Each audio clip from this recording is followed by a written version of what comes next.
तर जय महाराष्ट्र मित्रांनो, आज मला तुमच्यासोबत एक इम्पॉर्टंट गोष्ट डिस्कस करायची आहे, ती म्हणजे ना आपल्या इंडियन पॉलिटिकल सिस्टमबद्दल. ओके, तर ती गोष्ट आणि तो टॉपिक असा आहे की मित्रांनो, आजच्या जनरेशनमध्ये आपल्या देशातील, आपल्या गावातील, आपल्या राज्यातील यंग जनरेशनने या पॉलिटिकल सिस्टममध्ये यायला पाहिजे. कारण की आपल्याला जर या पॉलिटिकल सिस्टममध्ये काहीतरी नीव क्रांती घडून आणायची आहे किंवा जे आपल्याला आपल्या विजनने जर कामं करायची असेल तर आपल्याला या पॉलिटिकल सिस्टममध्ये यायला पाहिजे. तरच मला वाटते की या पॉलिटिकल सिस्टममध्ये काहीतरी चेंजेस होऊ शकते. आणि दुसरी गोष्ट म्हणजे मित्रांनो, जर तुम्हाला तुमचे जे विजन आहे किंवा तुमचे जी एक स्ट्रॅटेजी आहे किंवा तुमचं एक ड्रीम आहे की आपल्याला या पॉलिटिकल सिस्टममध्ये किंवा आपल्या देशामध्ये चांगल्या प्रकारचे कामं करायचे असेल तर आपल्याला एकच रस्ता आहे, तो म्हणजे ना पॉलिटिकल सिस्टम. कारण की या सिस्टममध्ये आल्यानंतरच आपण आपल्या देशासाठी किंवा आपल्या देशातील लोकांसाठी आपण जे क्रिएटिव्ह जे काम आहे किंवा क्रिएटिव्ह जे वर्क आहे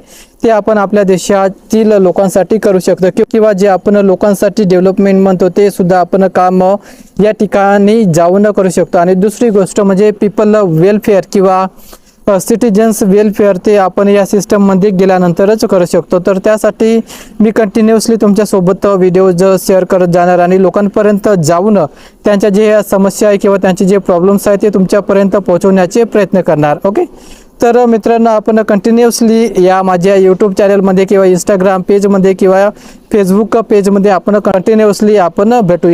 आणि दुसरी गोष्ट म्हणजे ना, आता येणाऱ्या नेक्स्ट डे पासून मी तुमच्यासोबत कंटिन्युअसली राहणार आणि लोकांपर्यंत मी पोहोचण्याचा प्रयत्न करणार. आणि तर मित्रांनो, आपण भेटूया उद्यापासून कंटिन्युअसली. Thank you so much. जय हिंद, जय भारत, जय महाराष्ट्र.